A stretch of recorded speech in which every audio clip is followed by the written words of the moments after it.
How many times have you forgotten a detail like the Wi-Fi password at a listing or missed a keynote about pets in the home? These little things add up and they kill client confidence. And in this video, I'll show you exactly how to build out your own buyer and seller intake forms and how to use ChatGPT to customize and brand them so you stay compliant, organized, and ahead of the game. So let's log into the format here in terms of Google Forms. So this is just the back end here that you can see with it. So when you open up Google Forms here, you're gonna see where you can build one out. They have a couple items here in terms of templates that you can use. I just used this order form here, and then I put in the components that I wanted to build. So where do you want to be? So I'm going to show you here. These are my seller and buyer onboarding forms. So we'll do an overview of what they look like when they're set up and how they work. So what's really cool is that you can really customize them the way that you want. These ones are customized in my brand colors. You can put a photo up in here. And then in here, you just have a little bit of a blurb, and then you can put in a ton of questions, multiple choice, paragraphs, things of that nature, so that when you have somebody fill one of these out, which is awesome, you go to these responses here, and then this is where it gets quite powerful. You can open them up in Google Sheets, and now you have a section here where you have all this information. And I'm going to blur some of this out because it's private, but you can just see here of all the information here that they have, a number of bedrooms, and everything is put into place. And then from here, you have everything in a quick form that you can open up on your phone or your computer if you forget the login credentials for a portal, if you forgot the Wi-Fi password, if you forget how many pets are in the space. So as we proceed here, just to show you what this looks like and how you can start something out here, all you need to do, it's so easy, is just set up one of these templates. So you go to an order form here, and then you can see that there's something here that you have already put into place. So some of these things here we can use already. You know, there's name, new customer, existing customer. This one actually might be something that you may want to put in. But if you just want to come in and customize it, all you need to do is, you put your mouse where you need to be at, and all you need to do is put something in like this. So you could just say home sellers onboarding. And then as you can see here, you'll have little snippets of what you can do. So for mine, for example, just so that I can give you a nice template here, I have a little bit of a blurb here about welcoming my clients to their selling onboarding experience. And all this that I've done here is essentially just taking screenshots of what I want to do and put it into ChatGPT for it to summarize something like this. So if you have a ChatGPT avatar set up for yourself, or you're just new to ChatGPT, you don't have to get super technical with this as long as you can get this going. If I show you my ChatGPT here, you can see that in one of my folders here, I have, where is it as I scroll down, my Google Form export set up. So you'll see on the top here, the simple prompt that I used was, you are my Google Form expert for my real estate business to make my onboarding easier and automated. Do you understand? So then it answered, yes, I understand. You want me to act as your Google Form export system for real estate business so that your onboarding process becomes easier and automated. Putting the real estate portion in here is really important because then it's going to know what kind of questions you want. And then it states, I'll help you design the structure of your Google form. I'll make sure that the questions and data fields are standardized. I can map from fields to workflows as well. And this is something, I'm not going to do it in this video, but you can eventually do a Zapier from your Google form into your CRM or whatever you use to get all this information offloaded as well. So you can see that I said, let's start with the seller onboarding first. And you can see that without me even asking any questions of what I wanted, it just started building all these things out. Contact information, property details, ownership and tenancy, motivation and timeline, really good items here that you can have. And then as you read through this, you're going to see what do you need, what's missing. In my market here, as we get over to my form here, I need a bunch of compliance questions that I need to ask clients in terms of verification of their ID and some other things. In my market, we have something called a politically exposed person.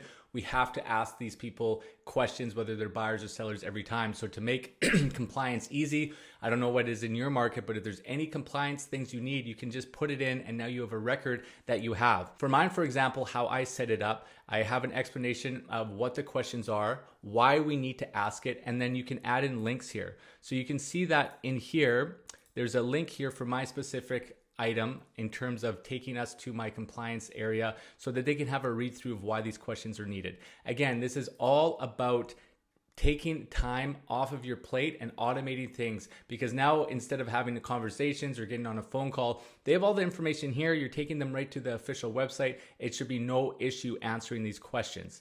As we move down here, you can see that I just start asking a couple of these compliance questions. And then what's nice about ChatGPT, it's going to let you have, your little subheadings of what this section is about. So you can see everything sectioned out, 3 of 14 for mine. And then you just start copying and pasting what ChatGPT has. And then to show you how easy this is, for example, if this is what we wanted to do, you have a portion in here. Are you a new customer? You open up in a secondary window, and then you just start throwing these sections in here in terms of what you want to do. So, section 1, I'm not going to build this whole thing out for you. We know that the first section here is their full name and its contact information. So it just says full name, and then, you can just delete these things here, or you can create a new box. And this one would be something like a short answer, right? Because this needs to be a place for them to answer. And then this is really important, this required field. You're going to want to make these all required so you have that. If you don't want to use the templates and you just want to get going with something new, you can just delete these forms just like this by clicking these 6 dots. And then all you need to do here, add question, you can add one instead. And then how these are kind of laid out, you put your question in here. I know these ones are short paragraph, but if you have one that is, a multiple choice, such as like a yes or no. So do you have strata or HOA form fees? You put something in here, and then you can go multiple choice, and then you just type it in, yes, add option, no, make it required, and then away you go. And with all these items here, and as I said, you can onboard links into these as well. You can see that in this specific one, they have an email address here. And so if you want to link something, they do have the insert link icon right here. So anything that you want to link to a specific question or disclosure forms or something else within your business, it's really easy for you to do so.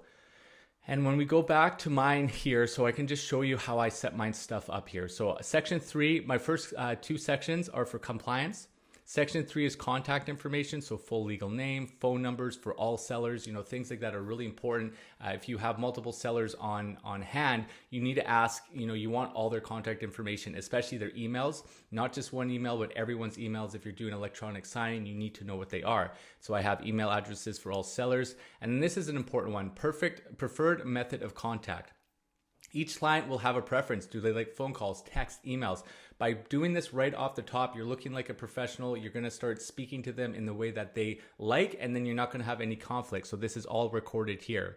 Section 4 of 14 are property details. So the property address, type of property, number of bedrooms, number of bathrooms, approximate square footage, parking stall allocations, EV charger questions, storage locker, what's the locker number? Does your building have any amenities? If you are in a strata, are there any special levies, or have you paid any special levies since you've lived in the home? All these things are really, really important. And as you build this out, and what I like about these forms, there may be things that you notice during a buyer seller portion that, you think, hey, like I should add that to my form. I missed that piece of information. When you have this all tied in together, it's just really super, super easy to make sure that you have all the information in one spreadsheet that's there forever, and that can also be updated here. Year built, Wi-Fi credentials. I always hate that when you're doing an open house and it's a little bit slower. You're having to work off your hotspot, or with myself, I use Lofty and I need to use my computer, and sometimes the hotspot can be a little bit slow. So it's really important to have that Wi-Fi password. Plus, if your clients say have a Sonos system or something else that you need to tie into their system to play music, you need to have things like that. And then this is a cool little feature here. Upload any property photos or relevant documents such as floor plans, recent appraisal, or renovation list. So people can come into here and they can add a file. And you can see under this section, there's a ton. You can go to file upload. So if they've done a renovation list or a bunch of work, you can get them to upload all their invoices into this form. And now you have all these packaging and items here. It's really, really awesome. And this one I don't make required, obviously, just because some may not have it. Section 5 is ownership and tenancy. So obviously if there is A tenant involved, you want to get their name, their contact information, the tenancy agreement. Is it a fixed term lease? Is it a month-to-month lease? What's the rent? All these questions are really important for buyers. Obviously, if they can just upload their tenancy agreement, they'll have all that information in there. 6 is important: motivation and timeline, upsizing, downsizing, relocating, a timeline for selling. Really good questions so that you guys can be cohesive. Section 7, pricing and expectations, and this is important too so that you can understand where they are coming from and what they want. Have you had the property appraised? Do you feel that with the features of your home, any features of the home that your buyer should know about? So if they've done any renovations or there's extra specifics, they can put that in so you don't miss it during your marketing campaign. Section 8 is property condition and history in terms of renovations, value of renovations. Did you get approval from the city or your strata or HOA? All very important. And again, because you have that file upload, if there is things like strata approval, building permits, they can all upload this right into this Google form. Section 9, if you're dealing with, in Canada, strata, down south, HOA, portal information. Oftentimes you can get access to the portal, so if you need to get documents quickly or just see some things on the back end to be able to communicate with future buyers of the home, this is really important to be able to get that portal so you can get documents very quickly. Marketing preferences, this is important too. You know, would you like staging? Are you open to open houses? Not everybody wants an open house. If you don't ask that question, someone may be offended and they thought that it was going to be all private, and now you've set up these open houses and it creates a conflict. So the point of these forms is so that you are on the same page and that there's going to be no issue here, and it's going to be a very, very smooth transaction. And legal and financial, I asked, you know, if they're working with a lender, if they're working with a lawyer or notary, just getting that information so that when we can build out this sphere, you know exactly who you need to talk to and move forward from there. In Canada, it's really important to understand residency and citizenship. We do have a foreign buyer ban, so it's important to understand, especially if these are clients that you've never worked with before, what is your residency standing, what is your citizenship, and then within this, you're covering your butt in making sure that you've asked those questions. And then again, right here, definition of a resident of Canada. So if people do not understand what this is, again, it saves you time. You can have everything linked here, and this goes right to a Canadian website or whatever you may be, where you're living or located. And then they can just go right there to read it and understand and make those disclosures to you. This section here is super powerful, section 13. So on the buy side, and I'll show you that as well, it's really important that your sellers and buyers know exactly what they're signing. Oftentimes they're ready to work with you, and then you think everything is going forward. It comes time for signing. There's a ton of questions, and maybe they're put off by some of the terms or some of these things that you didn't discuss, like commissions, length of contract. So on these onboarding forms, I have a full explanation in 2 different methods that is really beneficial. I have a blank example piece in here in terms of what the multiple listing contract is, so they can go through, they can look at all my terms. I have a Schedule A at the end, all my items within my Schedule A. They can take a look at this, print it off, ask me any questions. I also, as this goes a little bit crazy, I also have a Loom video that is really powerful here, where not only do they have the paper portion, I have a video here that's 20 minutes where I walk through the entire contract, explaining the terms. So not only are you in compliance, but everyone who's coming on board, they understand everything. So if they do have any questions, we have it underneath here that they can put in that you can address them right away. I have questions. Have you watched the multiple listing contract? Have you reviewed the PDF, right? So if people have reviewed it and said yes and don't have questions, you're good to go. So getting in front of all these things, I know sometimes people are scared about the commission and just want to wait until they're about to sign and try to make their way through it. But if you can get ahead of it and you can communicate it properly, there should be no issues. Again, section 14, just some final notes. If they want to add anything in, is there anything else you'd like me to know about your property, circumstances, or goals? And that's the form, right? It takes a little bit for them to put together, but as you can see, this is just a very, very powerful tool for your onboarding, just because you're going to be able to host everything, and how I showed you to build these out is really easy. I'll quickly go over my buyer form so you can see what I use in terms of the questions and things of that nature. So again, you can brand these things here, put a nice photo of you, put your branding colors. And then again, ask ChatGPT, as we have it open here, you can see that they created my seller onboarding form. And as I go through ChatGPT, you can see that this was for my compliance, right? I put this in, please make the questions. And I kept going back and forth, talking back and forth about how we can put this forward. So as you talk with ChatGPT and you're putting these together, once you have it all dialed in, then but make sure that you're going back and forth and asking the right questions. You can see as I scroll down here, I keep making little comments here. Can you make the intro more powerful, especially from the context of my business goals and wanting to have a luxury onboarding experience? It seems generic. I want to get people excited, right? So you want to be able to prompt it. You want to have some emotion there, get people excited, have people really think that you're a professional. And then as I continue to walk through this, you can see that, okay, I have that. Give me the form questions now to copy and paste, please. So over some time of going back and forth, it dictates, property addresses is going to be a short answer classification. This one's going to be multiple choice. And then it gives you what they should be: detached, townhouse, condo, other, number of bedrooms, short answers. So ChatGPT understands a Google form. It'll help you set everything up, what the section should be, the questions, what kind of questions they are, and they go from there. So essentially, once you're all done there, if you are having any issues, you can see that I took a screenshot of my form and I said, are these questions in the current form? There were some issues here. They had to change. So, take some screenshots if things are not proper. I had another question here about the uploading portion, how to set that up, and it will answer all this here as well. So essentially, when you're done here, okay, that's great for now. I need one for buyers. So essentially, it's taken everything that I needed. It now knows the compliance and it builds everything out right away. You can now go in, make a copy, of your seller guide, because a lot of this will be the same. And then you just change it over, right? From seller to buyer, change the photo a little bit. At the beginning, your compliance items are always going to stay the same. So that's not going to change whatsoever.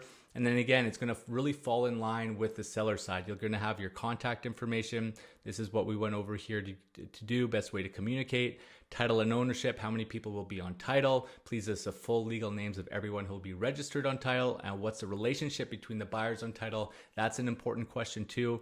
We have section 4, what are buyer goals? What's your motivation for buying? What's your timeline for purchasing? These are all such important questions. And then, are you currently renting, owning, or relocating?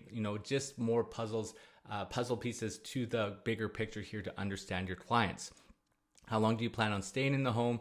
Will you need that home that can accommodate different life stages as well? So obviously, if that's someone that's planning to live there and they're maybe in their 50s or 60s and wanting to be in a home for 20 years, stairs are going to be an issue. So understanding where they're wanting to be, you want to think of this to be, not something that's done quickly, but really thoughtfully to address every type of situation so that you can find them the perfect home. Section 5 is property preferences, so preferred areas, primary property usage, if it's a family home, vacation or secondary property investment, desired property type and segment. Obviously, we got bedroom, bath, space for a home office. What kind of parking needs do you have? Do you want air conditioning? Do you require storage or hobby space? Do you require garden or outdoor space? Is a fireplace or swimming pool high on your list? Do you want special features to save energy, enhance indoor air quality, such as a heat pump? Must-have features for you, non-negotiables. Nice-to-have features, bonus item that would be great, but not deal breakers, right? So when we start building this out, you have a great profile to really understand their needs. And then when you're searching for those properties, you're going to know what's going to hit them 100%. Section 6 is pretty important. It's a family and lifestyle one. Do you plan to have children? So maybe they need to look at something a little bit longer. And the point of these questions is to have them expand their mind, because oftentimes buyers will come in and they just look straight ahead and they don't really know what they want. When you start asking these questions, their preferences and what their needs may change. And that's the whole purpose in this, right? In terms of communication, is helping our clients come to the conclusion that they want. We try to influence and help them come to an expansion of their thought. And this is the perfect way of doing it. Do you have family members with special needs? So if maybe they have, a son who's in a wheelchair, they may need a ground level apartment. These are certain things that you may not think to ask, but once you have it locked into this form, very, very powerful. Are you close to retirement? We have your budget and financing needs in terms of target budget, maximum budget. How are you purchasing? Do you need financial assistance? For family in our market, because it is so expensive, there's a lot of people that get family money. If that's a part of the process, you need to then be in touch with the mortgage broker, because oftentimes if it's coming as a gift, it needs to sit in a bank account for a certain amount of time. So you need to understand all these things. You don't want to write an offer and then find out that, you know, half of the deposit money is coming from mom and dad, or, you know, they weren't able to release the funds because they were an investment. Now it puts your deal at risk of falling apart. So that's why these questions are really important, that you understand everything. Decision making, who will be involved in the buying decision? Is it just a party in terms of the, you know, a partnership? Is it parents? Whatever, you need to understand that angle.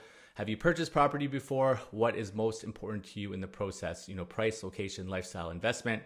And then again, we have the legal and professional needs. Do you need recommendations for a legal professional? And then the residence and citizenship. And then we have an upload portion here, you know, pre-approval letter, budget worksheets, inspirational home ideas if they're looking for, you know, a property that they want to renovate or build. These are all really important. And then we get down here to section 12. In my market, we call it the buyer's agency contract, exclusive contract. So again, they can go right here. They can look at the Google Drive link of what the buyer's exclusive agency contract is. Most agents in my market don't sign these, but these are so important. This protects you as a realtor. It protects you so that you can get paid. It protects you that they're not working with everybody else, because the worst thing is you've been working for someone for 4 or 5 months. All of a sudden they ghost you, and then you figure out it's due to the fact that they bought something with somebody else. This eliminates this. Just like a multiple listing contract, you need to sign a contract to sell your house. You need to sign one of these. So I highly recommend every agent to go through this. It's going to take some time for you to be able to communicate it, right? But I don't work with the buyer if they do not sign one of these with me. And then again, just like the multiple listing contract, I have a Google Drive link where I have a Loom video walking through this to answer any questions that they may have. And then from here, you can see that have they watched it? Have they seen the PDF? Do you have any questions from there? And that's what really I have for you. This is such a key piece and has been such a game changer. Too often, you know, I was finding myself, if I had compliance questions, is sending out, you know, 5, 6, 7, 8 emails, forgetting one thing, then forgetting the other. Once you build these out and you continue to add them, you'll have all the information that you need. You look super, super professional. You can automate these emails if you have leads that are coming in. There's a whole variety of things that how you can incorporate this into your business. But I hope this tutorial helps you. Use ChatGPT to get these sorted, to get you organized, and to get more closings.